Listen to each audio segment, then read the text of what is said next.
Matthew, thank you for stopping and talking to us today. How are you feeling about this evening?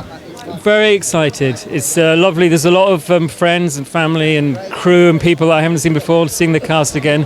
And this is the sort of landmark moment to launch the film, opening this week.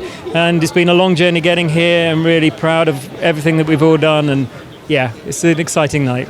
Fantastic. And obviously you've had a few things before. So there's been the book, there's been the original film, there's been the musical. What was your stamp? How did you make this one different and put your Matthew on it? Well, of course, I directed the stage version, and this is a film of the stage version. So although it's connected to the book, it's not really connected to the 1990s film at all. I think they're distant cousins rather than twins. And I felt very, very connected to the piece. I loved it. I cared about it passionately from working on it on stage for many years. It's still playing in London after 12 years. So in a way, I was trying to carry this really precious thing that I loved into a different format whilst honouring all of the things, I'm trying to understand the things that made it work and trying to protect it as much as possible, while also with the spirit of adventure trying to translate it into a film, make it new and fresh at the same time. So I thought it was a big responsibility. It was also a privilege to be allowed to attempt it.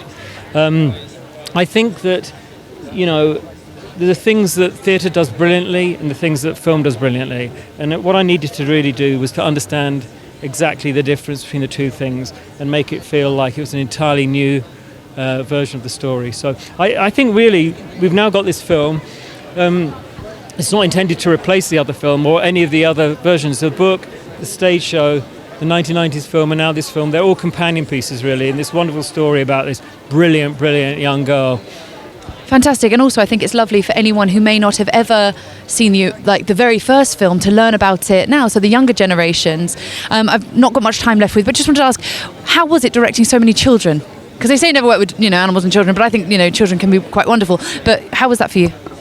It was great. I mean, one of the things that I know from working on the stage show is how talented children are, and the bigger the task that you ask them to do, the more they throw themselves at it and the more brilliant their work is. It's sort of like whenever you raise the bar with kids, they jump over it and you think, oh, well, you can do that, we'll raise it a bit higher, and they jump over that. So I and the choreographer, Ellen Kane, really knew that the big choreographic numbers in the show that would be delivered by these huge hordes of kids could be really brilliant. And I think there's things in the film in terms of those choreographic numbers that people haven't seen really in films before. It's remarkable what they do.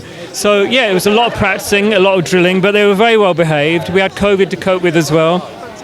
So there was a lot of things going on, the schooling, the educating of the kids through the day.